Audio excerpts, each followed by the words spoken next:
ਖੇਤੀ ਵਿਭਿੰਨਤਾ ਲਈ ਸਬਜ਼ੀਆਂ ਦੀ ਕਾਸ਼ਤ ਇੱਕ ਅਹਿਮ ਵਿਕਲਪ ਹੈ। ਦਿਨੋਂ ਦਿਨ ਵੱਧ ਫੁੱਲ ਰਹੀ ਪ੍ਰੋਸੈਸਿੰਗ ਸਨਅਤ, ਬੀਜ ਉਤਪਾਦਨ ਅਤੇ ਨਿਰਯਾਤ ਦੀਆਂ ਲੋੜਾਂ ਪੂਰੀਆਂ ਕਰਨ ਲਈ ਇਹ ਅਤੀ ਜ਼ਰੂਰੀ ਹੈ। ਸਬਜ਼ੀਆਂ ਦੇ ਉੱਤਮ, ਸੁਧਰੇ ਅਤੇ ਬਿਮਾਰੀ ਰਹਿਤ ਬੀਜ ਤਿਆਰ ਕਰਨ ਲਈ ਇਹਨਾਂ ਨੂੰ ਰੋਗ ਰਹਿਤ ਰੱਖਣਾ ਅੱਜ ਸਮੇਂ ਦੀ ਲੋੜ ਹੈ। ਸਬਜ਼ੀਆਂ ਦੀ ਕਾਸ਼ਤ ਬੇਸ਼ੱਕ ਮਿਹਨਤ ਤੇ ਧਿਆਨ ਵੱਧ ਮੰਗਦੀਆਂ ਹਨ, ਪਰ ਇਹ ਫਸਲਾਂ ਕਣਕ ਝੋਨੇ ਦੇ ਮੁਕਾਬਲੇ ਵਿੱਚ ਵੱਧ ਮੁਨਾਫਾ ਦਿੰਦੀਆਂ ਨੇ। ਸਬਜ਼ੀਆਂ ਦੀ ਸਫਲ ਕਾਸ਼ਤ ਲਈ ਸੁਧਰੇ ਬੀਜ, ਬਿਜਾਈ ਦਾ ਢੰਗ, ਖਾਦਾਂ, ਨਦੀਨਾਂ ਦੀ ਰੋਕਥਾਮ, ਸਿੰਚਾਈ ਦਾ ਸੁਚੱਜਾ ਪ੍ਰਬੰਧ ਖੇਤੀ ਮੁਨਾਫੇ ਨੂੰ ਹੋਰ ਵਧਾਉਣ ਲਈ ਜ਼ਰੂਰੀ ਹੈ। ਸਬਜ਼ੀਆਂ ਦੀ ਕਾਸ਼ਤ ਜਿੱਥੇ ਪਾਣੀ ਤੇ ਵਾਤਾਵਰਣ ਨੂੰ ਸੰਭਾਲਣ ਲਈ ਲਾਹੇਵੰਦ ਹੈ, ਉਸ ਦੇ ਨਾਲ ਆਮ ਫਸਲਾਂ ਨਾਲੋਂ ਸੁਚੱਜੀ ਮਿਹਨਤ ਤੇ ਤਰੀਕੇ ਨਾਲ ਸਬਜ਼ੀ ਦੀ ਕਾਸ਼ਤ ਕਰਕੇ ਵੱਧ ਆਮਦਨ ਕੀਤੀ ਜਾ ਸਕਦੀ ਹੈ। मैं जगतार सिंह, पिंड कुत्तीवाला, तहसील पट्टी, ਜ਼ਿਲ੍ਹਾ ਤਰਨਤਾਰਨ। मैं 2010 ਤੋਂ ਮਿਰਚ ਦੀ ਖੇਤੀ, ਝੋਨਾ, ਕਣਕ ਦੀ ਖੇਤੀ ਕਰ ਰਿਹਾ ਹਾਂ। ਜੋ ਮਿਰਚ ਦੀ ਖੇਤੀ ਹੈ ਇਹ ਨਵੰਬਰ 'ਚ ਲਾਈ ਸੀ। 1 ਫੁੱਟ ਤੇ ਬੂਟਾ ਲਾਈਦਾ ਹੈ ਤੇ 3 ਫੁੱਟ ਖੇੜੀ ਤੋਂ ਖੇੜੀ ਦਾ ਫਾਸਲਾ ਹੈ। ਤੇ ਗਰਮੀ 'ਚ ਸ਼ਲਗਮ ਤੇ ਗੋਭੀ ਇਹ ਲਾਉਂਦੇ ਆ ਤੇ ਬਾਕੀ ਕਣਕ ਦੀ ਖੇਤੀ ਕਰਦੇ ਆ। ਮੰਡੀਕਰਨ ਪੱਟੀ ਵੇਚਦੇ ਆ। ਤਰਨਤਾਰਨ, ਫਿਰੋਜ਼ਪੁਰ, ਸ਼ਿਮਲਾ ਮਿਰਚ ਦੀ ਵੀ ਉਹ 1.5 ਫੁੱਟ ਤੇ ਬੂਟਾ, ਅੱਧੇ ਫੁੱਟ ਤੇ ਬੂਟਾ ਲਾਈਦਾ ਹੈ ਤੇ 1.5 ਫੁੱਟ ਤੋਂ ਫਾਸਲਾ ਹੈ ਖੇੜੀ ਤੋਂ ਖੇੜੀ ਦਾ। 2010 ਤੋਂ ਸ਼ੁਰੂ ਕੀਤੀ ਸੀ ਸਬਜ਼ੀ ਦੀ ਖੇਤੀ ਤੇ ਇਹਦੇ 'ਚ ਬੈਨੀਫਿਟ ਹੈ ਸਬਜ਼ੀ 'ਚ। ਮਿਰਚ 'ਚ ਐਰਕੀ ਥੋੜ੍ਹਾ ਜਿਹਾ ਲੋਕਡਾਊਨ ਦਾ ਕਰਕੇ ਡਾਊਨ ਰਿਹਾ ਹੈ, ਨਹੀਂ ਤੇ ਮੁਨਾਫੇ ਵਾਲੀ ਖੇਤੀ ਹੈ, ਘਾਟੇ ਵਾਲੀ ਨਹੀਂ ਹੈ। ਇਹ 3 ਕਿੱਲੇ ਖੇਤੀ, 2 ਕਿੱਲੇ ਸ਼ਿਮਲਾ ਮਿਰਚ ਹੈ ਤੇ ਕਿੱਲਾ ਲੰਮੀ ਮਿਰਚ ਦਾ ਜੀ। ਤੇ ਨਵੰਬਰ 'ਚੋਂ ਲਾ ਕੇ ਤੇ ਇਹਨੂੰ ਪੌਲੀ ਹਾਊਸ ਨਾਲ ਢੱਕ ਕੇ ਤੇ ਅਪ੍ਰੈਲ ਦੇ ਵਿੱਚ ਇਹਦੀ ਚੜਾਈ ਸ਼ੁਰੂ ਹੋ ਜਾਂਦੀ ਹੈ। ਪਨੀਰੀ ਮੈਂ ਆਪ ਤਿਆਰ ਕਰਦਾ ਹਾਂ ਆਪਦੀ, ਤੇ ਆਪ ਹੀ ਤਿਆਰ ਕਰਦਾ ਤੇ ਆਪ ਹੀ ਲਾਉਣਾ ਹੈ। ਤੇ ਝਾੜ ਸਾਰਾ ਇਹਦਾ ਜੋ ਸ਼ਿਮਲਾ ਹੈ ਉਹ ਕਿੱਲੇ ਵਿੱਚੋਂ 200 ਤੋਂ ਲੈ ਕੇ 250 ਕੁਆਂਟਲ, ਤੇ ਜੋ ਲੰਮੀ ਮਿਰਚ ਹੈ ਇਹ ਵੀ 100 ਤੋਂ ਲੈ ਕੇ 150 ਕੁਆਂਟਲ ਤੱਕ ਲਾਉਂਦਾ ਹੈ। ਬਾਕੀ ਇੱਥੇ ਸਟੋਰ ਨਹੀਂ ਹੈ, ਜੇ ਸਟੋਰ ਹੋਣ ਤੇ ਫਿਰ ਸਟੋਰ ਕਰਕੇ ਵੇਚ ਸਕਦੇ ਹਾਂ, ਜੋ ਅਗਲੀ ਵਾਰ ਨੂੰ ਮਹਿੰਗੀ ਵਿਕ ਜੇ ਰਕਸ਼ ਏਰੀਏ ਦਾ। ਇੱਕ ਸੁਕਾ ਕੇ ਵੀ ਮੈਂ ਲਾਲ ਵੀ ਸੁਕਾ ਕੇ ਜੋ ਇੱਥੇ ਖਾਲੜੇ ਮੰਡੀ ਹੈ ਉੱਥੇ ਵੇਚ ਕੇ ਆਇਆ। ਤੋੜਨ ਵਾਸਤੇ ਸਰ ਲੇਬਰ ਇਹ ਤੜਾਈ ਲੈਂਦੇ ਆ। ਇਹ ਰੋਜ਼ ਦੀ ਕੋਈ 2 ਕੁਆਂਟਲ ਟੁੱਟ ਜਾਂਦੀ ਹੈ ਤੇ ਸ਼ਿਮਲਾ ਵੀ ਕੋਈ 4-5 ਕੁਆਂਟਲ ਡੇਲੀ ਤੋੜਦੇ ਜੀ। ਇਹ ਅਸੀਂ ਸਰ ਲਿਫਾਫਾ ਲੈ ਕੇ 15 ਕਿਲੋ ਦੀ ਪੈਕਿੰਗ ਕਰਕੇ ਮਾਰਕੀਟ 'ਚ ਲਿਜਾਂਦੇ ਹਾਂ ਤੇ ਜੋ ਕਿ ਰੇਟ ਸਮੇਂ ਨਾਲ 15 ਤੋਂ 20 ਰੁਪਏ ਯਾਨੀ ਕਿ ਕਿਲੋ 2000 ਰੁਪਏ ਦਾ ਕੁਆਂਟਲ ਦੇ ਹਿਸਾਬ ਨਾਲ ਵਿਕ ਜਾਂਦੀ ਹੈ। ਤੇ ਜਿਹੜੀ ਸੁੱਕੀ ਹੈ ਉਹ 65 ਰੁਪਏ 70 ਰੁਪਏ ਯਾਨੀ ਕਿ ਇਹ ਮਾਰਕੀਟ ਹੈ 65 ਸੁੱਕੀ ਲਾਲ ਮਿਰਚ ਦਾ। ਸਾਡੇ ਤਰਨਤਾਰਨ ਜ਼ਿਲ੍ਹੇ 'ਚ ਮਿਰਚ ਦੀ ਖੇਤੀ ਬਹੁਤ ਹੁੰਦੀ ਹੈ, ਜਿਹਦੇ 'ਚ ਜਦੋਂ ਤੜਾਈ ਸ਼ੁਰੂ ਹੁੰਦੀ ਹੈ ਪਹਿਲੀ ਤੜਾਈਆਂ ਉਦੋਂ ਰੇਟ ਚੰਗਾ ਮਿਲ ਜਾਂਦਾ ਹੈ ਤੇ ਕਮਾਈ ਵੀ ਚੰਗੀ ਹੁੰਦੀ ਹੈ। ਤੇ ਜਦੋਂ ਬਾਅਦ ਵਿੱਚ ਯਾਨੀ ਕਿ ਜ਼ਿਆਦਾ ਮਿਰਚ ਆਉਣ ਨਾਲ ਥੋੜ੍ਹਾ ਜਿਹਾ ਰੇਟ ਡਾਊਨ ਹੋ ਜਾਂਦਾ ਹੈ ਤੇ ਉਦੋਂ ਕਰਕੇ ਰੇਟ ਡਾਊਨ ਹੋਣ ਕਰਕੇ ਉਦੋਂ ਥੋੜ੍ਹਾ ਮੰਦਾ ਹੋ ਜਾਂਦਾ ਹੈ। ਇਹ ਸਰ ਨਵੰਬਰ 'ਚ ਮਿਰਚ ਦੀ ਖੇਤੀ ਜੋ ਹੈ ਪਨੀਰੀ ਪੱਟ ਕੇ ਖੇਤ ਦੇ ਵਿੱਚ ਲਾ ਕੇ ਇਸ ਨੂੰ ਪੋਲੀਥੀਨ ਨਾਲ ਢੱਕ ਕੇ ਤਿਆਰ ਕਰਕੇ ਤੇ ਫਰਵਰੀ ਦੇ ਵਿੱਚ ਉਤਾਰ ਦਈਦਾ ਤੇ ਅਪ੍ਰੈਲ ਦੇ ਯਾਨੀ ਕਿ 10 ਅਪ੍ਰੈਲ ਤੋਂ ਲੈ ਕੇ 13 ਅਪ੍ਰੈਲ ਤੱਕ ਤੜਾਈ ਸ਼ੁਰੂ ਹੋ ਜਾਂਦੀ ਹੈ ਪਹਿਲੀ, ਤੇ ਫਿਰ ਇਹ ਮਾਰਕੀਟ ਦੇ ਜਾਣ ਦੇ ਲਾਇਕ ਹੋ ਜਾਂਦੀ ਹੈ। ਕਿਸਾਨ ਵੀਰੋ, ਮੇਰਾ ਨਾਮ ਡਾਕਟਰ ਨਿਰਮਲ ਸਿੰਘ ਤੇ ਅੱਜ ਆਪਾਂ ਪਹੁੰਚੇ ਹਾਂ ਪਿੰਡ ਕੁੱਤੀਵਾਲਾ, ਤਹਿਸੀਲ ਪੱਟੀ, ਜ਼ਿਲ੍ਹਾ ਤਰਨਤਾਰਨ। ਤੇ ਇੱਥੋਂ ਦੇ ਆਪਾਂ ਕਿਸਾਨ ਵੀਰ ਦੇ ਅੱਜ ਆਪਾਂ ਖੇਤ 'ਚ ਪਹੁੰਚੇ ਹੋਏ ਹਾਂ। ਜਗਤਾਰ ਸਿੰਘ ਜੀ ਕਿਸਾਨ ਵੀਰ ਨੇ ਅਤੇ ਇਹ ਕਿਸਾਨ ਸਾਡੇ ਆ ਜੋ ਛੋਟੇ ਕਿਸਾਨ ਨੇ, ਪਰ ਬੜਾ ਇਹ ਵਧੀਆ ਖੇਤੀ ਕਰਦੇ ਨੇ। ਕਣਕ ਝੋਨੇ ਦੇ ਨਾਲ ਸਬਜ਼ੀਆਂ ਦੀ ਖੇਤੀ ਕਾਫੀ ਸਾਲਾਂ ਤੋਂ ਕਰ ਰਹੇ ਨੇ। ਸਬਜ਼ੀਆਂ ਦੇ ਵਿੱਚ ਵੀ ਆਪਾਂ ਗੱਲ ਕਰੀਏ ਤਾਂ ਇਹ ਕਰਦੇ ਨੇ ਸਪੈਸ਼ਲੀ ਮਿਰਚਾਂ ਦੀ ਖੇਤੀ। ਤੇ ਸਾਡੇ ਜ਼ਿਲ੍ਹੇ ਦੇ ਵਿੱਚ ਆ ਜੋ ਮਿਰਚਾਂ ਦੀ ਖੇਤੀ ਇਹ ਤਰਨਤਾਰਨ ਜ਼ਿਲ੍ਹੇ 'ਚ ਕਾਫੀ ਹੁੰਦੀ ਆ। ਮਿਰਚਾਂ ਦੀ ਖੇਤੀ 'ਚ ਵੀ ਇਹ ਜੋ ਹੈ ਨਵੰਬਰ ਦੇ ਵਿੱਚ ਲਗਾਉਂਦੇ ਨੇ ਤੇ ਦਸੰਬਰ ਤੇ ਜਨਵਰੀ ਦੇ ਵਿੱਚ ਇਹ ਕੀ ਕਰਦੇ ਨੇ, ਇਸ ਨੂੰ ਸੁਰੰਗਾਂ ਦੀ ਖੇਤੀ ਇੱਕ ਤਕਨੀਕ ਕਿਹਾ ਜਾਂਦਾ ਹੈ। ਲੋ ਟਨਲ ਟੈਕਨੋਲੋਜੀ ਸ਼ੀਟ ਦੇ ਨਾਲ ਢੱਕ ਦਿੰਦੇ ਨੇ, ਕਿਉਂਕਿ ਜੇ ਆਪਾਂ ਸਬਜ਼ੀਆਂ 'ਚ ਵੀ ਗੱਲ ਕਰੀਏ ਤਾਂ ਸਬਜ਼ੀਆਂ ਦੇ ਵਿੱਚ ਅਗੇਤੀ ਜਾਂ ਪਛੇਤੀ ਦੇ ਵਿੱਚ ਹੀ ਕਮਾਈ ਹੈ। ਤੇ ਮਿਰਚਾਂ ਦੇ ਵਿੱਚ ਵੀ ਆਪਾਂ ਜੇ ਗੱਲ ਕਰੀਏ ਤਾਂ ਜਦੋਂ ਇਹ ਨਵੰਬਰ ਦੇ ਵਿੱਚ ਲਗਾ ਦਿੰਦੇ ਆ ਤਾਂ ਦਸੰਬਰ ਜਨਵਰੀ ਦੇ ਵਿੱਚ ਇਸ ਨੂੰ ਢੱਕ ਦਿੰਦੇ ਆ। ਫਰਵਰੀ ਦੇ ਵਿੱਚ ਜਦੋਂ ਆਪਣਾ ਕਹਿੰਦੇ ਕਿ ਵੀ ਕੋਰਾ ਨਿਕਲ ਗਿਆ ਆਪਣਾ ਲੋਹੜੀ ਤੋਂ ਬਾਅਦ, ਫਰਵਰੀ ਦੇ ਵਿੱਚ ਇਸ ਨੂੰ ਇਹਦੀ ਸ਼ੀਟ ਉਤਾਰ ਦਿੰਦੇ ਨੇ। ਅਪ੍ਰੈਲ ਦੇ ਵਿੱਚ ਇਸ ਦੀ ਤੜਾਈ ਸਟਾਰਟ ਹੋ ਜਾਂਦੀ ਆ। ਜਿਹੜੀਆਂ ਸ਼ੁਰੂ ਦੀਆਂ ਤੜਾਈਆਂ ਉਸ ਤੋਂ ਇਹਨਾਂ ਨੂੰ ਚੰਗਾ ਮੁਨਾਫਾ ਲੈਂਦੇ ਆ। ਜਿਵੇਂ ਆਪਾਂ ਗੱਲ ਕਰ ਰਹੇ ਹਾਂ ਕਿ ਅਗੇਤੀ ਜਾਂ ਪਛੇਤੀ, ਆਮ ਤੌਰ 'ਤੇ ਕਿਹਾ ਜਾਂਦਾ ਕਿ ਮਿਰਚ ਕੌੜੀ ਹੈ, ਪਰ ਇਹ ਤਾਂ ਕਹਿੰਦੇ ਜੀ ਸਾਡੀ ਮਿਰਚ ਮਿੱਠੀ ਹੈ, ਕਿਉਂਕਿ ਇਹ ਤਾਂ ਚੰਗਾ ਮੁਨਾਫਾ ਇਸ ਤੋਂ ਕਮਾ ਰਹੇ ਨੇ। ਤੇ ਜੇ ਮਿਰਚ ਦੇ ਵਿੱਚ ਆਪਾਂ ਕਿਸਮਾਂ ਦੀ ਗੱਲ ਕਰੀਏ ਤਾਂ ਕਿਸਮਾਂ ਦੇ ਵਿੱਚ ਕੁਝ ਕਿਸਮਾਂ ਜਿਹੜੀਆਂ ਇਹ ਪ੍ਰਾਈਵੇਟ ਕੰਪਨੀ ਦੀਆਂ ਵੀ ਲਗਾਉਂਦੇ ਆ ਅਤੇ ਯੂਨੀਵਰਸਿਟੀ ਖੇਤੀਬਾੜੀ ਲੁਧਿਆਣੇ ਦੀਆਂ ਕਿਸਮਾਂ ਵੀ ਲਗਾਉਂਦੇ ਆ, ਜਿਵੇਂ CH 27 ਕਿਸਮ ਹੋ ਗਈ। ਇਹਨਾਂ ਦੇ ਵਿੱਚ ਜੇ ਆਪਾਂ ਹੁਣ ਗੱਲ ਕਰੀਏ ਖਾਦਾਂ ਦੀ, ਬੂਟਿਆਂ ਦੀ, ਵੱਟਾਂ ਦੀ, ਇਹ ਸਾਰਾ ਜਿਹੜਾ ਇਹਨਾਂ ਦਾ ਕੰਮ ਹੈ ਟਰੈਕਟਰ ਦੇ ਨਾਲ ਵੱਟਾਂ ਪਾਉਂਦੇ ਨੇ। ਉਸ ਤੋਂ ਬਾਅਦ ਇਹਨਾਂ ਨੂੰ ਜੋ ਹੈ ਝਾੜ ਇਹਨਾਂ ਦਾ ਇਹਨਾਂ ਨੇ ਗੱਲ ਕੀਤੀ 100, 150, 200 ਕੁਆਂਟਲ ਹੋ ਜਾਂਦਾ ਅਤੇ ਲੰਬੀਆਂ ਮਿਰਚਾਂ ਦੇ ਨਾਲ ਇਹ ਸ਼ਿਮਲਾ ਮਿਰਚ ਵੀ ਲਗਾਉਂਦੇ ਨੇ। ਸ਼ਿਮਲਾ 'ਚ ਜਿਵੇਂ ਕਿਸਾਨ ਵੀਰ ਨੇ ਦੱਸਿਆ ਕਿ ਉਹ ਇੰਦਰਾ ਕਿਸਮ ਵੀ ਲਗਾਉਂਦੇ ਨੇ ਅਤੇ ਇਹਨਾਂ ਤੋਂ ਇਹ ਕਿਸਾਨ ਵੀਰ ਜੋ ਵਧੀਆ ਚੰਗਾ ਮੁਨਾਫਾ ਲੈ ਰਹੇ ਹੈਗੇ ਆ, ਕਿਉਂਕਿ ਇਹਨਾਂ ਨੇ ਜਿਹੜਾ ਇਹ ਅਗੇਤੀ ਨੂੰ ਜ਼ਿਆਦਾ ਤਰਜੀਹ ਦਿੰਦੇ ਨੇ। ਇਸੇ ਕਰਕੇ ਜੋ ਇਹ ਲੋਹ ਟਨਲ ਲਗਾਉਂਦੇ ਨੇ ਅਤੇ ਲੋਹ ਟਨਲ ਦੀ ਕਿਸਾਨ ਵੀਰ ਕਹਿੰਦੇ ਨੇ ਜੀ ਕਿ ਸਾਡਾ ਜੀ ਵੈਸੇ ਹੀ ਕਹਿੰਦੇ ਨੇ ਕਿ ਸਾਡਾ ਐਕਸਟਰਾ ਖਰਚਾ ਹੋ ਜਾਂਦਾ, ਪਰ ਲੋਹ ਟਨਲ ਦਾ ਕੋਈ ਜ਼ਿਆਦਾ ਖਰਚਾ ਨਹੀਂ ਹੈ। 2-2.5 ਹਜ਼ਾਰ ਹੀ ਆਪਾਂ ਦੇਖੀਏ ਤਾਂ ਕੋਈ ਖਰਚਾ ਹੈਗਾ, ਪਰ ਤੁਸੀਂ ਇਹ ਦੇਖੋ ਕਿ ਕਿੱਥੇ ਮਿਰਚ ਦਾ 40 ਰੁਪਏ ਰੇਟ ਮਿਲਣਾ ਅਤੇ ਕਿੱਥੇ ਮਿਰਚ ਦਾ 4 ਰੁਪਏ ਰੇਟ ਮਿਲਣਾ। ਸੋ ਕਿਸਾਨ ਵੀਰੋ ਹੁਣ ਜੋ ਕਨਸੈਪਟ ਹੈ, ਹੁਣ ਜੋ ਇਹ ਚੀਜ਼ ਚੇਂਜ ਹੋ ਗਈ ਹੈ, ਬਦਲ ਗਈ ਹੈ। ਹੁਣ ਝਾੜ ਵਾਲੀ ਚੀਜ਼ ਆ ਉਹ ਖਤਮ ਹੋ ਗਈ ਹੈ। ਕੀ ਫਾਇਦਾ 400 ਕੁਆਂਟਲ ਝਾੜ ਕਰਨ ਦਾ ਅਤੇ ਕੀ ਫਾਇਦਾ 300 ਕੁਆਂਟਲ ਝਾੜ ਕਰਨ ਦਾ, ਜੇ ਵਿਕਣੀ ਹੀ 3 ਰੁਪਏ। ਆਪਾਂ 3 ਰੁਪਏ ਵਾਲੇ ਪਾਸੇ ਨਹੀਂ ਜਾਣਾ, ਚਾਹੇ ਸਾਡਾ ਝਾੜ 50 ਕੁਆਂਟਲ ਹੀ ਹੋ ਜਾਏ, ਅਸੀਂ 50 ਰੁਪਏ ਕਿਲੋ ਵਾਲੇ ਪਾਸੇ ਜਾਣਾ। ਸੋ ਮੇਰਾ ਹੋਰ ਵੀ ਕਿਸਾਨ ਵੀਰਾਂ ਨੂੰ ਮੈਂ ਇਹੀ ਕਹਿਣਾ ਹੁੰਦਾ। ਕਿਸਾਨ ਵੀਰ ਕਹਿੰਦੇ ਨੇ ਕਿ ਡਾਕਟਰ ਸਾਹਿਬ ਉਹ ਕਿਸਮ ਦੱਸੋ ਜਿਹਦਾ ਜ਼ਿਆਦਾ ਝਾੜ ਹੈ। ਮੈਂ ਕਿਹਾ ਕੀ ਫਾਇਦਾ, ਉਦੋਂ ਬਾਅਦ ਟਰਾਲੀਆਂ ਭਰ ਕੇ ਤੁਸੀਂ ਮੰਡੀ 'ਚ ਲਿਜਾ ਕੇ ਸਿੱਟੋਗੇ। ਕਹਿੰਦੇ ਜੀ ਅਸੀਂ ਤਾਂ ਵੈਸੇ ਸਿੱਟਦੇ ਹੀ ਹੁੰਦੇ। ਮੈਂ ਕਿਹਾ ਸਿੱਟਣਾ ਨਹੀਂ, ਤੁਸੀਂ ਵੇਚ ਕੇ ਆਉਣੀ ਹੈ। ਇਸ ਲਈ ਤੁਸੀਂ ਆਪਣੀ ਫਸਲ ਨੂੰ ਉਸ ਟਾਈਮ ਲਗਾਓ, ਥੋੜ੍ਹਾ ਜਿਹਾ ਸਰਵੇ ਕਰੋ ਕਿ ਜਿਸ ਟਾਈਮ ਆਮ ਕਿਸਾਨਾਂ ਦੇ ਉਹ ਖੇਤਾਂ 'ਚ ਨਾ ਹੋਵੇ। ਦੇਖੋ ਕਿੱਥੇ ਜਦੋਂ ਗਲਤ ਆ ਜਾਂਦਾ, ਡਿਮਾਂਡ ਸਪਲਾਈ ਤਾਂ ਸਾਰੇ ਕਿਸਾਨ ਵੀਰ ਜਾਣਦੇ ਆ ਕਿ ਜਦੋਂ ਮੰਡੀ ਦੇ ਵਿੱਚ ਜ਼ਿਆਦਾ ਸਿੱਟਦੀ ਹੈ, ਮੰਗ ਘੱਟ ਹੋਵੇ ਤਾਂ ਰੇਟ ਤਾਂ ਦੇਖੋ ਆਟੋਮੈਟਿਕ ਘਟੇਗਾ ਹੀ। ਇਹ ਤਾਂ ਹੈ ਨਹੀਂ ਕਿ ਇੱਕ ਹੀ ਦਿਨ ਦੇ ਵਿੱਚ ਆਪਣੀ ਜਿਹੜੀ ਆਪਾਂ ਸਬਜ਼ੀ ਜਿੱਥੇ ਆਪਾਂ ਅੱਧਾ ਕਿੱਲੋ ਇੱਕ ਫੈਮਿਲੀ 'ਚ ਖਾਂਦੇ ਜਾਂ ਕਿਲੋ ਖਾਂਦੇ ਤਾਂ ਆਪਾਂ 10 ਕਿਲੋ ਖਾ ਲਾਂਗੇ। ਸੋ ਲਾਗਤ ਆਪਣੀ ਉਨੀ ਰਹਿੰਦੀ ਆ, ਸਪਲਾਈ ਆਪਾਂ ਜ਼ਿਆਦਾ ਕਰਾਂਗੇ ਤਾਂ ਰੇਟ ਆਪਣਾ ਆਟੋਮੈਟਿਕ ਘਟੇਗਾ। ਸੋ ਜੋ ਕਿਸਾਨ ਵੀਰ ਇਹ 4-5 ਪੁਆਇੰਟ ਧਿਆਨ 'ਚ ਰੱਖਣਗੇ, ਕਿਸਾਨ ਵੀਰ ਜੋ ਹੋਰ ਵੀ ਕਿਸਾਨ ਵੀਰ ਹੈ ਸਬਜ਼ੀ ਲਗਾਉਂਦੇ ਆ ਜਾਂ ਲਗਾਉਣਾ ਚਾਹੁੰਦੇ, ਮੇਰੇ ਕੋਲ ਕਹਿੰਦੇ ਆ ਵੀ ਡਾਕਟਰ ਸਾਹਿਬ ਸਬਜ਼ੀ ਲਗਾਉਣੀ ਹੈ, ਤਾਂ ਮੈਂ ਥੋੜ੍ਹਾ ਜਿਹਾ ਬੈਕਗਰਾਊਂਡ ਜ਼ਰੂਰ ਲੈਣਾ ਨਾ। ਅਤੇ ਉਹ ਆਮ ਤੌਰ 'ਤੇ ਕਿਹਾ ਜਾਂਦਾ ਕਿ ਸਬਜ਼ੀਆਂ ਦੇ ਵਿੱਚ 1.5 ਲੱਖ ਰੁਪਈਆ ਕਮਾਈ ਹੋ ਜਾਂਦੀ ਆ। ਕੁਝ ਕਿਸਾਨ ਵੀਰ ਮੇਰੇ ਵਰਗੇ ਹੁੰਦੇ ਨੇ, ਉਹ ਜੇ ਉਹਦੇ ਕੋਲ 10 ਕਿੱਲੇ ਜ਼ਮੀਨ ਹੈ ਤਾਂ ਜੇ ਉਹਨਾਂ ਨੂੰ ਕਿਸੇ ਨੇ ਕਿਹਾ ਵੀ 2 ਲੱਖ ਕਿੱਲੇ ਤੋਂ ਕਮਾਈ ਹੋ ਜਾਂਦੀ ਹੈ, ਪਰ ਜਿਹੜਾ 10 ਕਿੱਲੇ ਵਾਲਾ ਕਿਸਾਨ ਉਹ ਕਹਿੰਦਾ ਹੁਣ ਮੈਂ 2 ਲੱਖ ਨਹੀਂ ਕਮਾਉਣਾ, ਮੈਂ ਤਾਂ ਹੁਣ 20 ਲੱਖ ਹੀ ਕਮਾਊਂਗਾ। ਸੋ ਕਿਸਾਨ ਵੀਰ ਉਹ ਵੀ ਨਹੀਂ ਗਲਤੀ ਕਰਨੀ, ਪਹਿਲੇ ਹੀ ਸਾਲ ਤੁਸੀਂ 10 ਕਿੱਲੇ 'ਤੇ ਨਹੀਂ ਜਾਣਾ, ਆਪਣਾ ਤਜਰਬਾ ਕਰੋ। ਕਿਉਂਕਿ ਸਬਜ਼ੀਆਂ ਦੀ ਖੇਤੀ ਆ ਕਣਕ ਝੋਨੇ ਨਾਲੋਂ ਇਹ ਥੋੜ੍ਹੀ ਜਿਹੀ ਵੱਖਰੀ ਆ, ਇਹਦੇ 'ਚ ਮਸ਼ੀਨੀਕਰਨ ਘੱਟ ਹੈ। ਕਣਕ ਝੋਨਾ ਤਾਂ ਆਪਾਂ ਕਮਾਈ ਲਾਉਂਦੇ ਸ਼ਾਮ ਨੂੰ 25-30 ਕਿੱਲੇ ਝੋਨਾ ਵੱਢ ਕੇ ਮੰਡੀ ਆਪਾਂ ਸੁੱਟ ਦਿੰਦੇ ਆ। ਪਹਿਲਾਂ ਤਾਂ ਸੁੱਟਣ ਵਾਲੀ ਗੱਲ ਵੀ ਚੇਂਜ ਕਰ ਲਓ, ਸੁੱਟ ਕੇ ਨਹੀਂ ਆਉਣੀ, ਇਹ ਆਪਾਂ ਵੇਚ ਕੇ ਆਉਣਾ। ਕਣਕ ਝੋਨੇ ਚਲੋ ਸਰਕਾਰੀ ਮੁੱਲ ਹੈ, ਸਰਕਾਰ ਚੁੱਕ ਵੀ ਲੈਂਦੀ ਹੈ, ਪਰ ਸਬਜ਼ੀਆਂ ਦੇ ਵਿੱਚ ਜਿਹੜਾ ਤੁਹਾਡਾ ਇਹ ਕੰਮ ਨਹੀਂ ਹੋਏਗਾ। ਇਹ ਤਾਂ ਤੁਸੀਂ ਕਦੋਂ ਉਹਦੀ ਪੈਕਿੰਗ ਕਿੱਦਾਂ ਕਰਦੇ ਹੋ, ਉਹਦੀ ਗ੍ਰੇਡਿੰਗ ਕਿੱਦਾਂ ਕਰਦੇ ਹੋ। ਆਮ ਤੌਰ 'ਤੇ ਕਹਿੰਦੇ ਆ ਕਿ ਜਿਹੜੀ ਪੇਸ਼ਕਾਰੀ ਆ ਜੋ ਦਿਖਾ ਦੂੰਗੇ, ਜੋ ਦਿਖਦਾ ਉਹੀ ਵਿਕਦਾ। ਸੋ ਇਕੱਲੀ ਤੋੜਨਾ ਵੀ ਨਹੀਂ ਆ ਕਿ ਬੋਰੀਆਂ ਦੇ ਵਿੱਚ ਆਪਾਂ ਠੂਸ ਕੇ ਲੈ ਜਾਵਾਂਗੇ, ਠੀਕ ਹੈ। ਆਪਾਂ ਲਿਫਾਫਿਆਂ ਦੇ ਵਿੱਚ ਲਿਫਾਫਾ ਆਪਣਾ 10 ਕਿੱਲੋ ਦਾ, ਉਹਦੇ 'ਚ ਆਪਾਂ 15 ਕਿੱਲੋ ਨੱਪ ਕੇ ਲੈ ਜਾਵਾਂਗੇ। ਉੱਥੇ ਜਾ ਕੇ ਸਾਡੀ ਮਿਰਚ ਟੁੱਟੀ ਹੋਏਗੀ, ਸਾਡਾ ਜਿਹੜਾ ਹੋਰ ਵੀ ਗੋਭੀ ਆ ਟੁੱਟੀ ਹੋਏਗੀ। ਸੋ ਪੈਕਿੰਗ ਅਤੇ ਗ੍ਰੇਡਿੰਗ 'ਚ ਵੀ ਧਿਆਨ ਰੱਖਣਾ। ਗ੍ਰੇਡਿੰਗ ਵਿੱਚ ਆਪਾਂ ਕੀ ਕਰਦੇ ਹਾਂ, ਜੇ ਆਪਣੀ 10 ਕਿੱਲੋ ਮਿਰਚ ਉਹਦੇ 'ਚ ਆਪਣੀ 1 ਕਿੱਲੋ ਵੀ ਆਪਣੀ ਛੋਟੀ ਖਰਾਬ ਆ ਗਈ ਤਾਂ ਤੁਹਾਡੇ ਉੱਥੇ ਆੜ੍ਹਤੀ ਨੇ ਕਹਿਣਾ ਨਹੀਂ ਭਾਈ ਤੁਹਾਡੀ ਤਾਂ ਮਿਰਚ ਖਰਾਬ ਹੈ। ਆਪਣੀ ਦੇਖੋ ਜੇ 10 ਕਿੱਲੋ ਦੇ ਵਿੱਚ 1 ਕਿੱਲੋ ਖਰਾਬ ਆ ਤਾਂ 9 ਕਿੱਲੋ ਦਾ ਵੀ ਆਪਣਾ ਰੇਟ ਖਰਾਬ ਹੋ ਗਿਆ। ਡਾਕਟਰ ਜਸਪਾਲ ਸਿੰਘ ਬਾਗਬਾਨੀ ਵਿਕਾਸ ਅਫਸਰ ਹੁਸ਼ਿਆਰਪੁਰ। ਅੱਜ ਕੱਲ੍ਹ ਅਸੀਂ ਪੋਲੀ ਹਾਊਸ ਵਿੱਚ ਜਿਹੜੀਆਂ ਫਸਲਾਂ ਬੀਜੀਆਂ ਜਾ ਚੁੱਕੀਆਂ ਹਨ ਉਹਨਾਂ ਬਾਰੇ ਆਪ ਨੂੰ ਜਾਣਕਾਰੀ ਦੇਵਾਂਗੇ। ਮੁੱਖ ਤੌਰ 'ਤੇ ਜਿਹੜਾ ਸਬਜ਼ੀਆਂ ਵਿੱਚ ਸ਼ਿਮਲਾ ਮਿਰਚ ਹੀ ਇੱਕ ਐਸੀ ਫਸਲ ਆ ਜਿਹੜੀ ਬਹੁਤ ਸਫਲਤਾਪੂਰਵਕ ਚੱਲ ਰਹੀ ਹੈ। ਇਹਦੇ ਵਿੱਚ ਜਿਹੜੀ ਆਪਣੀ ਇੰਦਰਾ ਵੈਰਾਇਟੀ ਆ ਉਹਨੂੰ ਅਸੀਂ ਹਰੀ ਦੇ ਤੌਰ 'ਤੇ ਵਰਤਦੇ ਹਾਂ। ਜਿਹੜੀ ਆਪਣੀਆਂ ਬਚਾਟਾ ਵੈਰਾਇਟੀ ਆ ਉਹਨੂੰ ਅਸੀਂ ਪੀਲੀ ਕਰਕੇ ਵੇਚਦੇ ਹਾਂ, ਅਤੇ ਇੰਸਪੀਰੇਸ਼ਨ ਵੈਰਾਇਟੀ ਜਿਹੜੀ ਉਹ ਲਾਲ ਸ਼ਿਮਲਾ ਮਿਰਚ ਤੌਰ 'ਤੇ ਵੇਚਦੇ ਹਾਂ। ਇਹ ਜਿਹੜੀ ਸ਼ਿਮਲਾ ਮਿਰਚ ਦਾ ਜਿਹੜਾ ਢੁਕਵਾਂ ਬੀਜਣ ਦਾ ਪਨੀਰੀ ਪਾਉਣ ਦਾ ਸਮਾਂ ਹੈਗਾ ਸਤੰਬਰ ਵਿੱਚ ਟਰਾਂਸਪਲਾਂਟ ਕਰ ਦਿੰਦੇ ਹਾਂ, ਅਕਤੂਬਰ ਵਿੱਚ ਵੀ ਟਰਾਂਸਪਲਾਂਟ ਹੋ ਸਕਦੀ ਆ। ਇਸ ਤੋਂ ਬਾਅਦ ਇਹ ਜਿਹੜੀ ਆ ਪੱਕਣੀ ਸ਼ੁਰੂ ਹੋ ਜਾਂਦੀ ਆ, ਲਾਲ ਹਰੀ ਪੀਲੀ, ਜਿਸ ਡਿਮਾਂਡ ਦੇ ਹਿਸਾਬ ਨਾਲ ਇਹਨੂੰ ਅਸੀਂ ਮਾਰਕੀਟ ਵਿੱਚ ਵੇਚ ਸਕਦੇ ਹਾਂ। ਇਸ ਤਰ੍ਹਾਂ ਖੀਰੇ ਦੀਆਂ ਵੀ 2 ਫਸਲਾਂ multi star Rijk Zwaan variety, Rijk Zwaan company ਦੀ ਮਲਟੀ ਸਟਾਰ ਆ, ਹੋਰ ਵੀ ਤਾਈਵਾਨ, ਇਜ਼ਰਾਈਲ, ਵੱਖਰੇ ਦੇਸ਼ਾਂ ਦੀਆਂ ਵੈਰਾਇਟੀਆਂ ਮਾਰਕੀਟ 'ਚ ਉਪਲਬਧ ਆ। ਉਹ ਆਪਣੀ ਚੁਆਇਸ ਦੇ ਹਿਸਾਬ ਨਾਲ ਤੁਸੀਂ ਆਪਣੇ ਬਾਗਬਾਨੀ ਵਿਕਾਸ ਅਫਸਰ ਜਿਹੜਾ ਤੁਹਾਡੇ ਇਲਾਕੇ ਦਾ ਜਾਂ ਸੈਂਟਰ ਆਫ ਐਕਸਲੈਂਸ ਕਰਤਾਰਪੁਰ ਵਿਖੇ ਉਹਨਾਂ ਨਾਲ ਸੰਪਰਕ ਕਰਕੇ ਲਗਾ ਸਕਦੇ ਹਾਂ।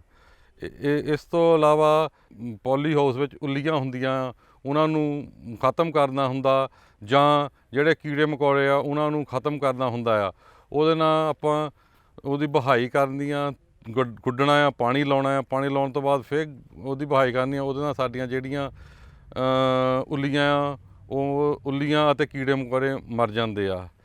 ਕਈ ਵਾਰੀ ਅਸੀਂ ਇਸ ਸਮੇਂ ਵਿੱਚ ਪੈਚ ਅਪ ਕਰਨ ਵਾਸਤੇ ਧਨੀਆ ਵੀ ਬੀਜ ਸਕਦੇ ਹਾਂ। ਇਹ ਵੀ ਇੱਕ ਸਾਡਾ 2 ਖੀਰੇ ਅਤੇ ਸ਼ਿਮਲਾ ਮਿਰਚ ਲਾਉਣ ਦੇ ਸਮੇਂ ਦੇ ਵਿੱਚ ਜਿਹੜੀ ਆਪਾਂ ਸਮਾਂ ਹੁੰਦਾ, ਉਹਦੇ ਵਿੱਚ ਆਪਾਂ ਧਨੀਆ ਲਗਾ ਸਕਦੇ ਹਾਂ। ਇਸ ਤੋਂ ਇਲਾਵਾ ਹੁਣ ਆਪਾਂ ਜਿਹੜੀ ਮਿਰਚਾਂ ਦੀ ਟਰਾਂਸਪਲਾਂਟ, ਮਿਰਚਾਂ ਵੀ ਬੀਜ ਦਿੱਤੀਆਂ ਆ, ਬੈਂਗਣ ਵੀ ਬੀਜ ਦਿੱਤੇ ਗਏ ਆ। ਇਹਨਾਂ ਨੂੰ ਇੱਕ ਖਿਆਲ ਰੱਖਣਾ ਹੈ ਕਿ ਇਹ ਜਿਹੜੀਆਂ ਚੀਜ਼ਾਂ ਆਪਾਂ ਵੱਟਾਂ 'ਤੇ ਹੀ ਲਾਈਆਂ ਜਾਣ, ਫਲੈਟ ਸੋਇੰਗ ਨਾ ਕੀਤੀ ਜਾਵੇ, ਕਿਉਂਕਿ ਜੇ ਆਪਾਂ ਇਹਨਾਂ ਨੂੰ ਫਲੈਟ ਸੋਇੰਗ ਕਰਾਂਗੇ ਅਤੇ ਜਦੋਂ ਬਰਸਾਤਾਂ ਦਾ ਮੌਸਮ ਆਉਂਦਾ ਆ, ਜ਼ਿਆਦਾ ਮੀਂਹ ਕਾਰਨ ਇਹ ਪਾਣੀ 'ਚ ਡੁੱਬਣ ਦਾ ਖਤਰਾ ਰਹਿੰਦਾ ਆ। ਇਹਨਾਂ 'ਤੇ ਇੱਕ ਬਿਲਟ ਨਾਮ ਦੀ ਬਿਮਾਰੀ ਲੱਗਦੀ ਆ। ਉਹਦੇ ਨਾਲ ਜਿਹੜਾ ਸਾਡਾ ਬੂਟਾ ਸੁੱਕਣ ਲੱਗ ਪੈਂਦਾ ਆ ਅਤੇ ਸਾਡੇ 'ਚ ਝਾੜ 'ਚ ਕਾਫੀ ਕਮੀ ਆਉਂਦੀ ਆ। ਆਪਾਂ ਨੂੰ ਜਿਹੜੀਆਂ ਸਬਜ਼ੀਆਂ ਬੀਜਣ ਵੇਲੇ ਇੱਕ ਖਿਆਲ ਰੱਖਣਾ ਚਾਹੀਦਾ ਹੈ ਕਿ ਖੇਤ ਨੀਵੇਂ ਨਹੀਂ ਹੋਣੇ ਚਾਹੀਦੇ। ਹਮੇਸ਼ਾ ਉੱਚੇ ਖੇਤ ਦੀ ਜਿਹਦੀ ਚੰਗੀ ਤਰ੍ਹਾਂ ਡਰੇਨੇਜ ਹੁੰਦੀ ਹੈ, ਪਾਣੀ ਨਾ ਖੜ੍ਹੇ, ਪਾਣੀ ਇੱਕ ਪਾਸੇ ਨੂੰ ਨਿਕਲ ਜਾਵੇ, ਉਹੋ ਜਿਹੇ ਖੇਤ ਦੀ ਸਿਲੈਕਸ਼ਨ ਕਰਨੀ ਚਾਹੀਦੀ ਆ।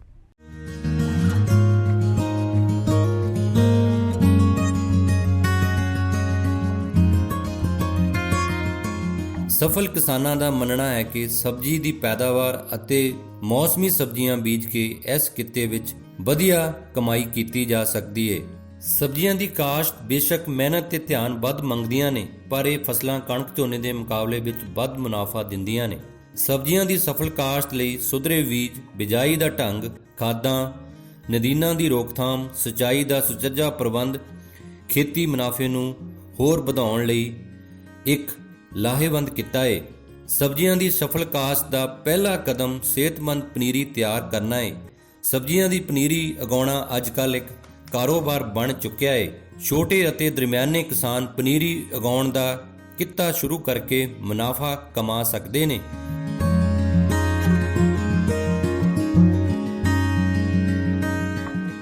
ਜਿਹੜਾ ਝੋਨੇ ਦੀ ਖੇਤੀ ਹੈ ਉਹ ਅਸੀਂ ਇੱਕ 122 ਕਿਸਮ ਹੈ, ਇੱਕ 34 ਹੈ ਜੋ ਹਾਈਬ੍ਰਿਡ ਕਿਸਮ ਉਹ ਲਗਾਈ ਹੋਈ ਹੈ, ਇੱਕ 21 ਹੈ ਜਿਹੜੀ ਅਸੀਂ 10 ਮਈ ਨੂੰ ਪਨੀਰੀ ਤਿਆਰ ਕਰਦੇ ਹਾਂ ਅਤੇ 10 ਜੂਨ ਤੋਂ ਸਰਕਾਰ ਦੀ ਹਦਾਇਤਾਂ ਅਨੁਸਾਰ 10 ਜੂਨ ਤੋਂ ਬਾਅਦ ਇਹਦੀ ਲਵਾਈ ਸ਼ੁਰੂ ਕਰਦੇ ਹਾਂ। ਅਤੇ ਜੋ ਪਾਣੀ ਵੀ ਸਹੀ ਹੈ ਅਤੇ ਸਿੱਧੀ ਬਿਜਾਈ ਨਹੀਂ ਕੀਤੀ, ਉਹ ਅਗਲੀ ਵਾਰ ਨੂੰ ਕਰਾਂਗੇ। ਆਪਦੀ ਖੇਤੀ ਝੋਨਾ ਅਤੇ ਸਬਜ਼ੀ ਤੋਂ ਅਸੀਂ ਕਾਫੀ ਖੁਸ਼ ਹਾਂ, ਸੰਤੁਸ਼ਟ ਹਾਂ ਅਤੇ ਚੰਗੀ ਆਮਦਨ ਕਮਾ ਲੈਂਦੇ ਹਾਂ। ਮੈਂ ਹਰੀ ਮਿਰਚ ਦੇ ਨਾਲ ਨਾਲ ਸ਼ਿਮਲਾ ਮਿਰਚ ਦੀ ਖੇਤੀ ਵੀ ਕਰਦਾ ਹਾਂ, ਜੋ ਕਿ ਸ਼ਿਮਲਾ ਮਿਰਚ ਵੀ ਨਵੰਬਰ 'ਚ ਹੀ ਅਸੀਂ ਲਾਉਂਦੇ ਹਾਂ ਅਤੇ ਪੌਲੀ ਹਾਊਸ ਦੇ ਥੱਲੇ ਉਹਨੂੰ ਢੱਕ ਕੇ, ਜੋ ਉਸ ਦੀ ਵੀ ਤੜਾਈ ਅਪ੍ਰੈਲ 'ਚ ਸ਼ੁਰੂ ਹੁੰਦੀ ਹੈ ਅਤੇ ਬੂਟੇ ਤੋਂ ਬੂਟੇ ਦਾ ਫਾਸਲਾ ਅੱਧਾ ਫੁੱਟ ਲਾਉਂਦੇ ਹਾਂ ਅਤੇ ਖੇੜੀ ਤੋਂ ਖੇੜੀ ਦਾ ਫਾਸਲਾ 1.5 ਫੁੱਟ ਦਾ ਹੁੰਦਾ ਜੀ। ਅਤੇ ਨਵੰਬਰ 'ਚ ਇਹਨੂੰ ਢੱਕ ਕੇ, ਜੋ ਇਸ ਦੀ ਵੀ ਤੜਾਈ ਅਪ੍ਰੈਲ ਦੇ ਪਹਿਲੇ ਵੀ ਹਫ਼ਤੇ ਸ਼ੁਰੂ ਹੋ ਜਾਂਦੀ ਹੈ। ਜੋ ਖੇਤ ਵਿੱਚ ਇਸ ਦਾ ਵੀ ਪੈਕਿੰਗ ਕਰਕੇ ਲਿਫਾਫਾ 15 ਕਿਲੋ ਦੀ ਪੈਕਿੰਗ ਕਰਕੇ ਮੰਡੀ 'ਚ ਲਿਜਾ ਕੇ, ਅਤੇ ਰੇਟ ਵੀ ਇਸ ਦਾ ਵੀ ਪਹਿਲੋਂ ਦੋ ਤੜਾਈਆਂ ਨੇ ਚੰਗਾ ਮਿਲ ਜਾਂਦਾ। ਇਹ 1 ਕਿੱਲੇ ਤੋਂ ਸਰ 200 ਤੋਂ ਲੈ ਕੇ 250 ਕੁਆਂਟਲ ਤੱਕ ਝਾੜ ਦੇ ਜਾਂਦੀ ਹੈ ਜੀ। ਇਸ ਦੀਆਂ ਵੱਟਾਂ ਅਸੀਂ ਟਰੈਕਟਰ ਵਾਲੇ ਜਿੰਦਰੇ ਨਾਲ ਪਾਉਂਦੇ ਹਾਂ। ਅਤੇ ਜਿੱਥੋਂ ਤੱਕ ਖਾਦ ਦੀ ਗੱਲ ਹੈ, ਖਾਦ ਅਸੀਂ ਇਸ ਨੂੰ ਥੱਲੇ ਕਿੱਲੇ ਦੇ ਵਿੱਚ 3 ਬੋਰੀਆਂ DAP, 1 ਬੋਰੀ ਪੋਟਾਸ਼, 2 ਸੁਪਰ ਦੀਆਂ ਅਤੇ ਬਾਕੀ ਜੋ ਜਿੰਕ ਹੈ ਉਹ ਪਾ ਕੇ ਅਤੇ ਜਿੰਦਰੇ ਨਾਲ, ਟਰੈਕਟਰ ਵਾਲੇ ਜਿੰਦਰੇ ਨਾਲ ਵੱਟਾਂ ਕੱਢ ਦਿੰਦੇ ਹਾਂ। ਬਿਮਾਰੀ ਸਾਰੇ ਨੂੰ ਜਿਹੜੀ ਆਉਂਦੀ ਹੈ, ਬਿਮਾਰੀ ਇਹਨੂੰ ਵਾਇਰਸ ਰੋਗ ਜਿਹੜਾ ਬਾਅਦ 'ਚ ਜੋ ਮਈ ਜੂਨ ਦੇ ਮਹੀਨੇ 'ਚ ਵਾਇਰਸ ਰੋਗ ਆਉਂਦਾ ਹੈ ਉਹ ਇਸ ਨੂੰ ਖਰਾਬ ਕਰਦਾ ਹੈ, ਨਹੀਂ ਤਾਂ ਪਹਿਲੋਂ ਬਿਲਕੁਲ ਠੀਕ ਰਹਿੰਦੀ ਹੈ ਜੀ। ਮੈਂ ਸਾਰੇ ਭਰਾ ਕਿਸਾਨਾਂ ਨੂੰ ਇਹ ਬੇਨਤੀ ਕਰਨੀ ਚਾਹੁੰਦਾ ਕਿ ਆਪਦੇ ਦੇਸ਼ ਵਿੱਚ ਰਹਿ ਕੇ ਹੀ ਖੇਤੀ ਕਰਕੇ ਚੰਗਾ ਮੁਨਾਫਾ ਕਮਾਓ ਅਤੇ ਸਬਜ਼ੀ ਵੀ ਕਰੋ। ਸਬਜ਼ੀ ਦੀ ਬਹੁਤ ਵਧੀਆ ਖੇਤੀ ਹੈ, ਨਾਲ ਝੋਨਾ ਕਣਕ ਬੀਜੋ। ਤੜਾਈ ਕਦੋਂ ਕਰਨੀ ਆ? ਕਿਸਾਨ ਵੀਰ ਕੀ ਕਰਦੇ ਨੇ, ਚਲੋ ਕਈ ਵਾਰੀ ਲੇਬਰ ਦੀ ਸਮੱਸਿਆ ਹੁੰਦੀ ਹੈ, ਸਾਰਾ ਦਿਨ ਲੇਬਰ 'ਚ ਵੀ ਧਿਆਨ ਦੇਣਾ, ਤੜਾਈ 'ਚ ਵੀ। ਜਦੋਂ ਗਰਮੀ ਹੈ ਬਹੁਤ ਜ਼ਿਆਦਾ, ਕਿਸਾਨ ਵੀਰ ਸਾਰਾ ਦਿਨ ਲੇਬਰ ਲਾਈ ਰੱਖਦੇ ਆ, ਬਾਹਰ ਢੇਰ ਲੱਗੇ ਪਏ ਹੁੰਦੇ ਆ। ਤਾਂ ਜਿਹੜੀ ਸਬਜ਼ੀ ਹੈ ਜਾਂ ਫਲ ਹੈ, ਇਹ ਦੇਖੋ ਇਹਦੇ 'ਚ ਪਾਣੀ ਦੀ ਮਾਤਰਾ ਜ਼ਿਆਦਾ ਹੁੰਦੀ ਹੈ। ਜਦੋਂ ਇਹ ਖੇਤ ਦੇ ਵਿੱਚ ਪਈ ਹੋਏਗੀ ਆਪਣੀ, ਤਾਂ ਇਹਦੀ ਜਿਹੜੀ ਸ਼ਕਲ ਹੈ ਇਹਦੀ ਉਹ ਦੇਖਣ ਲਾਇਕ ਨਹੀਂ ਰਹਿੰਦੀ ਹੈ। ਸੋ ਇਹਦੇ ਵਿੱਚ ਵੀ ਪਲੀਜ਼ ਤੁਸੀਂ ਧਿਆਨ ਦੇਣਾ ਕਿ ਆਪਾਂ ਜਿਹੜੀ ਸਬਜ਼ੀ ਦੀ ਤੜਾਈ ਹੈ, ਕਿਉਂ ਨਾ ਆਪਾਂ ਥੋੜ੍ਹਾ ਜਦੋਂ ਸ਼ਾਮ ਦਾ ਵੇਲਾ ਢਲ ਜਾਵੇ, ਉਸ ਬਾਅਦ ਹੀ ਆਪਾਂ ਤੜਾਈ ਕਰੀਏ। ਉਸ ਤੋਂ ਬਾਅਦ ਆਪਾਂ ਗਿੱਲਾ ਇਹਦੇ ਕੱਪੜਾ ਪਾ ਕੇ ਰੱਖੀਏ। ਜੇ ਥੋੜੀ ਬਹੁਤ ਧੁੱਪ ਹੈ ਸ਼ਾਮ ਨੂੰ ਵੀ ਆਪਾਂ ਜਿਹੜੇ ਇਹਦੇ ਢੇਰ ਲਾ ਕੇ ਰੱਖਣਾ ਘਰੇ ਜਾਂ ਪੈਕਿੰਗ ਕਰਨੀ, ਉਸ ਤੋਂ ਬਾਅਦ ਵੀ ਗਿੱਲਾ ਕੱਪੜਾ ਪਾ ਦਈਏ ਤਾਂ ਕਿ ਸਵੇਰੇ 4-5 ਵਜੇ ਜਿਹੜੀ ਆਪਾਂ ਮੰਡੀ 'ਚ ਭੇਜਣੀ ਆਪਣੀ ਸਬਜ਼ੀ ਫਰੈਸ਼ ਪਹੁੰਚੇ, ਗ੍ਰੇਡ ਕੀਤੀ ਹੋਵੇ, ਪ੍ਰੋਪਰ ਤਰੀਕੇ ਨਾਲ ਪੈਕਿੰਗ ਕੀਤੀ ਹੋਵੇ। ਫਿਰ ਤੁਸੀਂ ਦੱਸੋ ਕਿ ਕਿਵੇਂ ਸਬਜ਼ੀਆਂ 'ਚੋਂ ਕਮਾਈ ਨਹੀਂ ਹੋਏਗੀ। ਸਬਜ਼ੀਆਂ ਦੀ ਜਿਹੜੀ ਖੇਤੀ ਦੇ ਵਿੱਚੋਂ ਚੰਗੀ ਕਮਾਈ ਹੈ, ਪਰ ਜਿਹੜੇ ਮੈਂ ਤੁਹਾਨੂੰ 5-7 ਪੁਆਇੰਟ ਦੱਸੇ ਆ, ਇਹ ਜੇ ਤੁਸੀਂ ਆਪਾਂ ਨਾ ਧਿਆਨ ਰੱਖਾਂਗੇ, ਕਦੋਂ ਲਾਉਣੀ, ਕਿਵੇਂ ਗ੍ਰੇਡ ਕਰਨੀ, ਕਿਵੇਂ ਤੋੜਨੀ, ਕਿੱਥੇ ਵੇਚਣੀ। ਹੁਣ ਕਿਸਾਨ ਵੀਰ ਕਹਿੰਦੇ ਨੇ ਬਿਨਾਂ ਪੁੱਛੇ ਜਾਂ ਬਿਨਾਂ ਡਿਸਕਸ ਕੀਤੇ ਹੀ ਚਲੇ ਜਾਂਦੇ ਨੇ। ਉਹ ਜਿਵੇਂ ਮੰਨ ਲਓ ਕਿਸੇ ਮੰਡੀ ਚਲੇ ਜਾਂਦੇ ਨੇ, ਉੱਥੇ ਲੈ ਕੇ 40 ਕੁਆਂਟਲ 50 ਕੁਆਂਟਲ ਆਪਣੀ ਮਿਰਚ ਜਾਂ 10 ਕੁਆਂਟਲ, ਉੱਥੇ ਕਹਿੰਦੇ ਜੀ ਅੱਜ ਦਾ ਰੇਟ ਇੱਥੇ 5 ਰੁਪਏ ਹੈ। ਦੂਜੀ ਮੰਡੀ ਉੱਥੋਂ 50 ਕਿਲੋਮੀਟਰ ਦੂਰ ਹੁੰਦੀ ਹੈ, ਫਿਰ ਕਹਿੰਦੇ ਯਾਰ 50 ਕਿਲੋਮੀਟਰ ਲਿਜਾਣ 'ਚ ਤਾਂ ਹੁਣ ਆਪਾਂ ਨੂੰ ਟਰੈਕਟਰ ਵਾਲੀ ਦਾ ਖਰਚਾ ਪੈ ਜੂ, ਇੱਥੇ ਵੇਚ ਦਿਓ। ਸੋ ਕਿਸਾਨ ਵੀਰੋ, ਹੁਣ ਤੁਹਾਨੂੰ ਥੋੜ੍ਹਾ ਜਿਹਾ ਦਿਮਾਗ ਆਪਣਾ ਖੋਲ੍ਹਣਾ ਪਏਗਾ। ਘਰੇ ਬੈਠੇ ਮੋਬਾਈਲ ਦਾ ਜ਼ਮਾਨਾ, 5 ਮੰਡੀਆਂ ਤੁਹਾਡੇ ਨੇੜੇ ਲੱਗਦੀਆਂ, ਕਿਉਂ ਨਾ 5 ਮੰਡੀਆਂ 'ਚ ਆਪਾਂ ਫੋਨ ਕਰਕੇ ਜਾਈਏ, ਜਿਹੜੀ ਮੰਡੀ 'ਚ ਰੇਟ ਵਧੀਆ ਮਿਲਦਾ ਆਪਾਂ ਉੱਥੇ ਲੈ ਕੇ ਜਾਈਏ। ਸੋ ਇਹ ਵੀ ਤੁਹਾਨੂੰ ਧਿਆਨ ਦੇਣਾ ਪਏਗਾ। ਫਿਰ ਨੰਬਰ 1 'ਤੇ ਜਿਹੜਾ ਕਿਸਾਨ ਵੀਰ ਨਵੀਂ ਖੇਤੀ ਜਾਂ ਨਵਾਂ ਅੱਜ ਵੀ ਜੋ ਕਿਸਾਨ ਵੀਰ ਸਾਡਾ ਜਿਹੜਾ ਕਿਸਾਨ ਦੀਆਂ ਜਿਹੜੀਆਂ ਗੱਲਾਂ ਸੁਣ ਕੇ ਮੋਟੀਵੇਟ ਹੋਏਗਾ ਜਾਂ ਮੇਰੀਆਂ ਗੱਲਾਂ ਵਿੱਚ ਮੋਟੀਵੇਟ ਹੋਏਗਾ, ਸੋ ਉਹਦੇ ਵਿੱਚ 5-7 ਪੁਆਇੰਟ ਧਿਆਨ 'ਚ ਰੱਖਣੇ ਆ। ਮਾਰਕੀਟ ਦਾ ਸਰਵੇ, ਆਸੇ-ਪਾਸੇ ਏਰੀਏ ਦਾ ਸਰਵੇ। ਕਈ ਵਾਰੀ ਕਿਸਾਨ ਵੀਰ ਕੀ ਕਰਦੇ, ਜੇ ਗਵਾਂਢੀਆਂ ਨੇ ਸਾਡੇ 2 ਏਕੜ ਮਿਰਚਾਂ ਲਗਾਈਆਂ ਨਾ, ਉਹ ਕਹਿੰਦਾ ਮੈਂ 2 ਨਹੀਂ ਮੈਂ ਤਾਂ 10 ਕਿੱਲੇ ਲਾਉਣੀਆਂ, ਇਹ ਜ਼ਿਆਦਾ ਨਾ ਕਮਾਈ ਕਰ ਲੇ। ਇਹ ਕਿਸੇ ਸਾਇੰਸਦਾਨ ਤੋਂ ਗੱਲ ਨਾ ਸੁਣ ਕੇ ਆ ਗਿਆ ਹੋਵੇ, ਇਹ ਕਿਸੇ ਆੜ੍ਹਤੀਏ ਦੀ ਗੱਲ ਨਾ ਸੁਣ ਕੇ ਆ ਗਿਆ ਹੋਵੇ। ਸੋ ਕਿਸਾਨ ਵੀਰੋ ਨਹੀਂ ਗੱਲ ਕਰਨੀ, ਤੁਸੀਂ ਆਪਣਾ ਮਾਰਕੀਟ ਦਾ ਵੀ ਸਰਵੇ ਕਰਨਾ। ਜੇ ਬਹੁਤ ਸਾਰੀ ਉਹ ਖੇਤੀ ਹੋ ਰਹੀ ਹੈ ਉਸ ਏਰੀਏ 'ਚ, ਤਾਂ ਪਲੀਜ਼ ਤੁਸੀਂ ਉਸ ਨੂੰ ਥੋੜ੍ਹਾ ਜਿਹਾ ਦੇਖਣਾ ਕਿ ਇਹ ਖੇਤੀ ਸਾਡੇ ਏਰੀਏ ਜ਼ਿਆਦਾ ਹੋ ਰਹੀ ਹੈ ਅਤੇ ਇਹਦਾ ਮਾਰਕੀਟ ਦੇ ਵਿੱਚ ਤੇ ਢੇਰ ਲੱਗ ਸਕਦੇ, ਮਾਰਕੀਟ 'ਚ ਇਹਦਾ ਗਲਟ ਆ ਸਕਦਾ ਹੈ। ਸੋ ਇਹਨਾਂ ਸਾਰੀਆਂ ਜਿਹੜੀਆਂ ਤੁਸੀਂ ਗੱਲਾਂ ਧਿਆਨ ਰੱਖਣਾ। ਉਸ ਤੋਂ ਬਾਅਦ ਯੂਨੀਵਰਸਿਟੀ ਦੀਆਂ ਜਿਹੜੀਆਂ ਸਿਫਾਰਸ਼ਾਂ, ਉਸ ਨੂੰ ਤੁਸੀਂ ਜ਼ਰੂਰ ਮੰਨਣਾ ਹੈਗਾ। ਖਾਦਾਂ, ਕੋਈ ਜ਼ਿਆਦਾ ਖਾਦਾਂ ਦੇ ਜੇ ਮੈਂ ਕਹਿੰਦਾ 10 ਗੱਟੇ ਪਾ ਦਿਓ, ਯੂਰੀਆ ਦੇ 10 ਗੱਟੇ ਪਾ ਦਿਓ, ਉਹਦੇ ਨਾਲ ਤੁਹਾਡੇ ਜਿਹੜੇ ਕੋਈ ਝਾੜ ਨਹੀਂ ਵੱਜੂਗਾ। ਇਹ ਤੁਸੀਂ ਯੂਨੀਵਰਸਿਟੀ ਦੇ ਮਾਹਰ, ਸਾਡੇ ਕ੍ਰਿਸ਼ੀ ਵਿਗਿਆਨ ਕੇਂਦਰ ਜ਼ਿਲ੍ਹਾ ਤਰਨਤਾਰਨ ਪਿੰਡ ਬੂਹ ਦੇ ਵਿੱਚ ਬਣਿਆ, ਕਦੇ ਵੀ ਦਫ਼ਤਰ ਆ ਸਕਦੇ ਹੋ। ਅਸੀਂ ਟ੍ਰੇਨਿੰਗਾਂ ਵੀ ਲਗਾਉਂਦੇ ਹਾਂ, ਕਿਉਂਕਿ ਇਹ ਛੋਟੀਆਂ ਗੱਲਾਂ, ਇਹ ਕੋਈ ਜ਼ਿਆਦਾ ਜਿਹੜੇ ਆਪਣੇ ਚੰਗਾ ਮੁਨਾਫਾ ਲੈ ਰਹੇ ਆ ਕਿਸਾਨ ਵੀਰ, ਉਹ ਕੋਈ ਜਾਦੂਗਰ ਨਹੀਂ ਹੈ ਕਿ ਜਾਦੂ ਦੇ ਨਾਲ ਉਹ ਜ਼ਿਆਦਾ ਖੇਤੀ, ਜ਼ਿਆਦਾ ਝਾੜ ਲੈਣ ਦੇ। ਛੋਟੀਆਂ ਗੱਲਾਂ ਹੀ ਆ ਬਸ। ਇਹਨਾਂ ਨੂੰ ਤੁਸੀਂ ਸੋਚ ਸਮਝ ਕੇ ਪਲੈਨਿੰਗ ਬਣਾ ਕੇ ਚੱਲਣਾ। ਇੱਕ ਮੈਂ ਤਾਂ ਕਹਿੰਦਾ ਕਿਸਾਨ ਵੀਰ ਨੂੰ ਕਿ ਕਾਪੀ ਪੈਨ ਜ਼ਰੂਰ ਆਪਣੇ ਜੇਬ 'ਚ ਰੱਖ ਲਓ। ਹੁਣ ਤੁਸੀਂ ਬਿਜ਼ਨਸਮੈਨ ਬਣਨਾ, ਸਾਇੰਸਦਾਨ ਬਣਨਾ, ਕਿਉਂਕਿ ਇਹ ਨਹੀਂ ਕਿ ਤੁਸੀਂ ਕੱਲ੍ਹ ਮਿਰਚਾਂ ਬੀਜਣੀਆਂ, ਅੱਜ ਆਪਾਂ ਮੰਡੀ ਨੂੰ ਭੱਜੇ ਜਾਂਦੇ ਹਾਂ, ਉੱਥੇ ਆਪਣੇ ਬੀਜ ਨਹੀਂ ਮਿਲਦਾ। ਫਿਰ ਉਹ ਕਈ ਵਾਰੀ ਦੁਕਾਨ ਵਾਲਾ ਵੀ ਕਹਿ ਦਿੰਦਾ ਕਿ ਮੇਰੇ ਕੋਲ ਜੀ ਬੀਜ ਆਹ ਰੇਟ ਆ, ਲੈਣਾ ਲੈ ਲਓ। ਕਈ ਵਾਰੀ ਉਹ ਬੀਜ ਆਉਂਦਾ 10,000 ਰੁਪਏ ਕਿਲੋ, 5,000 ਰੁਪਏ ਕਿਲੋ, ਅਗਲਾ ਰੇਟ ਲਾਉਂਦਾ ਉਸ ਤੋਂ ਡਬਲ। ਸੋ ਤੁਸੀਂ ਇਸ ਚੀਜ਼ ਦਾ ਵੀ ਧਿਆਨ ਦੇਣਾ। ਕੋਈ ਪ੍ਰਾਈਵੇਟ ਕੰਪਨੀ ਦਾ ਵੀ ਅਗਰ ਤੁਸੀਂ ਬੀਜ ਲੈਂਦੇ ਤਾਂ ਬੇਨਤੀ ਹੈ ਮੇਰੀ ਸਾਰੇ ਕਿਸਾਨ ਵੀਰਾਂ ਨੂੰ ਕਿ ਬਿੱਲ ਜ਼ਰੂਰ ਲੈਣਾ।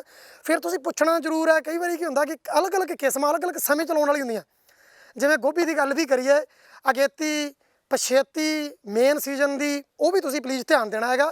ਇਹਨਾਂ ਗੱਲਾਂ ਨੂੰ ਧਿਆਨ 'ਚ ਰੱਖ ਕੇ ਤੁਸੀਂ ਜੋ ਹੈ ਚੰਗਾ ਤੁਸੀਂ ਸਬਜ਼ੀਆਂ ਦੀ ਖੇਤੀ ਤੋਂ ਮੁਨਾਫਾ ਲੈ ਸਕਦੇ। ਪਰ ਜਿਹੜੀਆਂ ਮੈਂ ਗੱਲਾਂ ਕੀਤੀਆਂ ਉਹਨਾਂ ਨੂੰ ਵੀ ਧਿਆਨ 'ਚ ਰੱਖਣਾ, ਇੱਕਦਮ ਚਾਰਜ ਵੀ ਨਹੀਂ ਹੋ ਜਾਂਦਾ, ਮੋਟੀਵੇਟ ਵੀ ਨਹੀਂ ਹੋ ਜਾਣਾ। ਇੱਕ ਮੇਰਾ ਕਿਸਾਨ ਵੀਰਾਂ ਨੂੰ ਸੰਦੇਸ਼ ਹੈ ਕਿ ਆਪਣੇ ਜਿਹੜੀਆਂ ਤੁਸੀਂ ਘਰ ਦੇ ਵਿੱਚ ਸਬਜ਼ੀਆਂ ਲਾਉਂਦੇ ਆ, ਮੇਰੀ ਹੱਥ ਜੋੜ ਕੇ ਬੇਨਤੀ ਆ ਕਿ ਕਿਰਪਾ ਕਰਕੇ ਆਪਣੇ ਘਰ ਦੀਆਂ ਸਬਜ਼ੀਆਂ ਤਾਂ ਘੱਟੋ ਘੱਟ ਘਰ ਦੇ ਮੈਂਬਰਾਂ ਲਈ ਖਾਣ ਲਈ ਤਾਂ ਤੁਸੀਂ ਉਹਦੇ ਲਈ ਘਰੇਲੂ ਬਗੀਚੀ ਲਾਓ, ਉਹਦੇ 'ਚ ਰੇਹ ਸਪਰੇਅ ਦੀ ਨਾ ਹੀ ਵਰਤੋਂ ਕਰੋ। ਮੈਂ ਤਾਂ ਕਹਿੰਦਾ ਤਾਂ ਕਿ ਆਪਣੀ ਸਿਹਤ ਵਧੀਆ ਮੇਨਟੇਨ ਰੱਖੋ, ਆਪਣੀ ਪਰਿਵਾਰ ਦੀ ਸਿਹਤ ਵਧੀਆ ਮੇਨਟੇਨ ਰੱਖੋ। ਕਿਸਾਨ ਵੀਰਾਂ ਨੂੰ ਤਾਂ ਮੈਂ ਇਹ ਅਪੀਲ ਕਰਦਾ ਹਾਂ ਸਾਰੇ ਕਿ ਆਪਣੇ ਘਰੇਲੂ ਪੱਧਰ 'ਤੇ ਸਬਜ਼ੀਆਂ ਦੀ ਜ਼ਰੂਰ ਕਾਸ਼ਤ ਕਰਨ, ਕਿਉਂਕਿ ਜਿਹੜਾ ਬਾਜ਼ਾਰ ਵਿੱਚ ਸਬਜ਼ੀਆਂ ਆ ਰਹੀਆਂ ਉਹ ਸਾਨੂੰ ਪਤਾ ਨਹੀਂ ਲੱਗਦਾ ਕਿ ਉਹ ਕਿਸ ਤਰ੍ਹਾਂ ਦੀ ਸਬਜ਼ੀ ਆ ਰਹੀ ਆ, ਕੀ ਉਹਨਾਂ 'ਤੇ ਜ਼ਹਿਰਾਂ ਦੀ ਵਰਤੋਂ ਤਾਂ ਨਹੀਂ ਕੀਤੀ ਗਈ।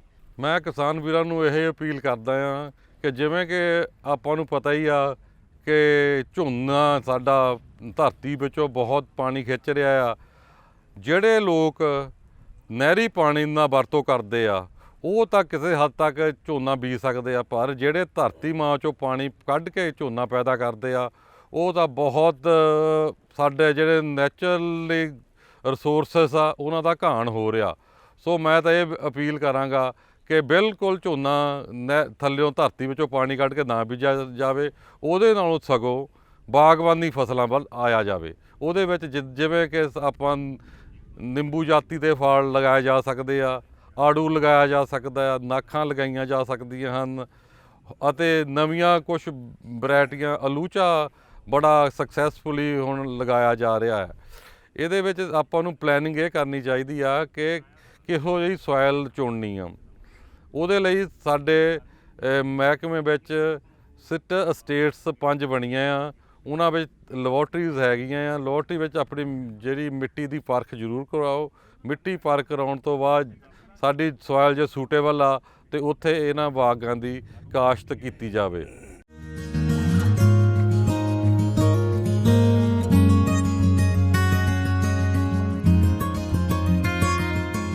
ਸਬਜ਼ੀਆਂ ਦੀ ਕਾਸ਼ਤ ਸਦਕਾ ਪਾਣੀ ਦੀ ਬਚਤ ਵੀ ਕਾਫੀ ਹੁੰਦੀ ਹੈ ਅਤੇ ਝੋਨੇ ਵਾਂਗ ਪਾਣੀ ਲਗਾਉਣ ਦੀ ਬਜਾਏ ਸਬਜ਼ੀਆਂ ਨੂੰ ਸਿਰਫ 72 ਅਨੁਸਾਰ ਪਾਣੀ ਲਗਾਉਣ ਦੀ ਹੀ ਲੋੜ ਪੈਂਦੀ ਹੈ। ਪੋਲੀ ਹਾਊਸ ਰਾਹੀਂ ਸਬਜ਼ੀਆਂ ਦੀ ਅਗੇਤੀ ਖੇਤੀ ਕੀਤੀ ਜਾ ਸਕਦੀ ਹੈ। ਖੇਤੀਬਾੜੀ ਦੇ ਵਿਕਾਸ ਦੇ ਰਾਹ ਵਿੱਚ ਅਗਾਂਹਵਧੂ ਕਿਸਾਨ ਚਾਨਣ ਮੁਨਾਰੇ ਬਣ ਬਾਕੀ ਕਿਸਾਨਾਂ ਦੇ ਮਾਰਗਦਰਸ਼ਕ ਬਣ ਸਕਦੇ ਨੇ, ਜਿਨ੍ਹਾਂ ਤੇ ਚੱਲ ਕੇ ਵਿਕਾਸ ਦੀਆਂ ਪੈੜਾਂ ਨੂੰ ਹੋਰ ਮਜ਼ਬੂਤੀ ਮਿਲਦੀ ਹੈ।